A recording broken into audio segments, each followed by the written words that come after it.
le célicouple. Wouh! Est-ce que vous avez entendu parler de cette nouvelle tendance du célicouple?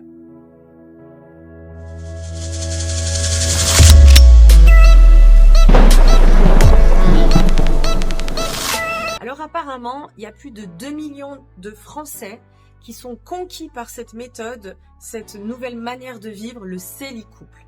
Alors le célicouple, c'est très clair, c'est célibataire en couple. Donc ça veut dire que tu ne vis pas avec la personne, on vit pas ensemble, c'est que chacun vit chez soi, avec ses responsabilités, avec sa charge de vie, avec bref, toutes les responsabilités, et les factures et tout ce que vous voulez. Là, on se retrouve juste pour avoir un bon temps ensemble, prendre du plaisir, mais sans toutes les choses négatives et toute la responsabilité. Voilà en gros ce que c'est le célicouple. Alors la plupart de ces gens-là, à la base, c'est des couples qui étaient ensemble depuis 20 ans, 30 ans, qui à un moment donné, avec la lassitude de la vie, la lassitude du couple, les frustrations, les incompréhensions, se sont séparés et ils se sont dit, on ne veut plus se prendre la tête, se prendre le chou, on veut vivre une vie simple, voilà, en gros c'est ça. Et puis pour le coup de personnes en fait qui auraient vécu pendant 20 ans, disons qu'ils auraient eu des enfants également, et des couples comme ça qui se remettent ensemble,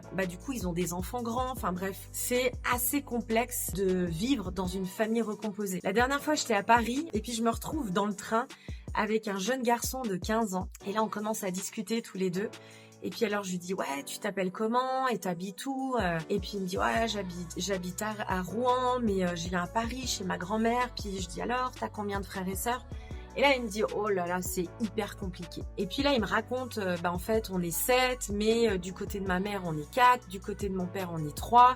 Et puis en fait moi c'est avec un autre papa. Donc en fait je suis le seul mais en même temps j'ai des frères et sœurs. Enfin bref, le truc hyper compliqué. Et du coup je lui disais mais est-ce que toi t'es heureux en fait? Est-ce que t'arrives à trouver ta place dans tout ça? Et il me disait c'est vrai que c'est quand même chaud, c'est galère de trouver sa place. Vivre dans une famille recomposée, c'est hyper chaud. Ceux qui me regardent et qui sont dans cette situation-là, j'imagine combien ça doit être complexe. Je voulais vous dire, moi quand j'ai rencontré mon mari, là je parle dans la petite partie témoignage. D'ailleurs, si vous voulez me suivre, si vous voulez plus de vidéos, abonnez-vous. Vous avez le lien qui s'inscrit en dessous. Abonnez-vous à Émilie Brille.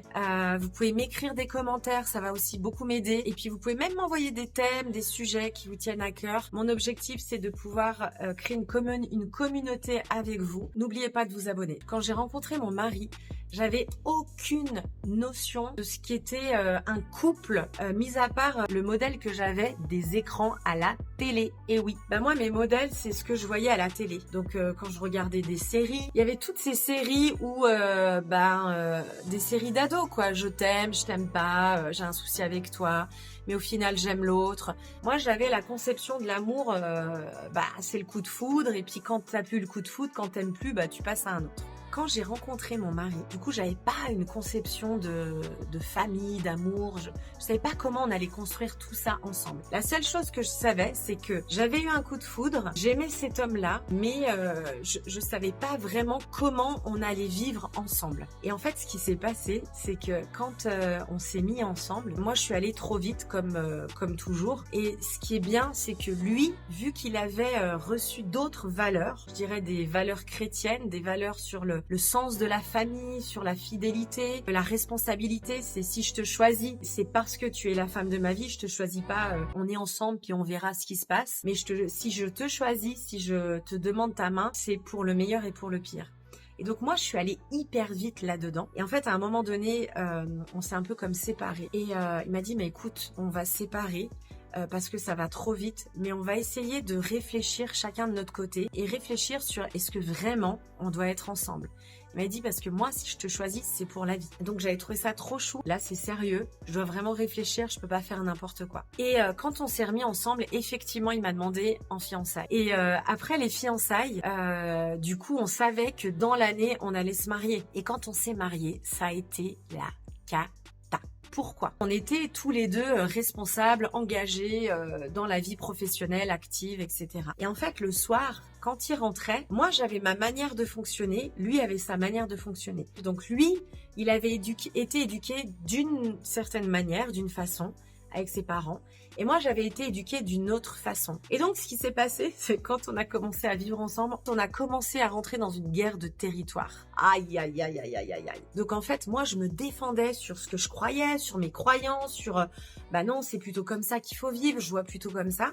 Et lui, pareil. On a failli se séparer beaucoup de fois. Ce qui nous a gardés, pardon, c'est de construire ensemble notre propre culture. Ça va pas être celle de mes parents ou celle de tes parents, mais ça va être la nôtre. En fait, ce qu'il a fallu faire, c'est que, donc à cette époque-là, j'ai mis en vente ma boutique. Donc c'était hyper chaud parce que j'aimais tellement ce que je faisais. Il fallait que j'investisse dans mon couple, en fait. Si j'investissais pas dans mon couple, on allait rentrer dans un mur. Donc en fait, ce qui s'est passé, c'est que j'ai vendu.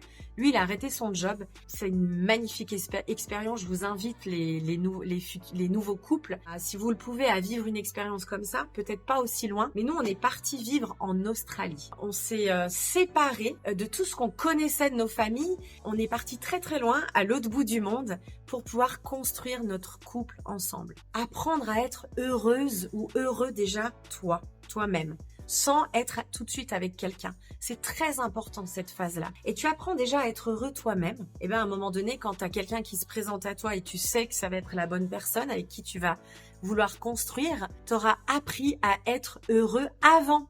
Donc tu ne l'attendras pas de l'autre. Tu comprends? Et moi, le problème, c'est que j'ai vécu tout à l'envers. C'est une catastrophe, en fait. Parce que j'étais triste, j'étais malheureuse et c'est comme si j'exigeais de lui, il devait me rendre heureuse.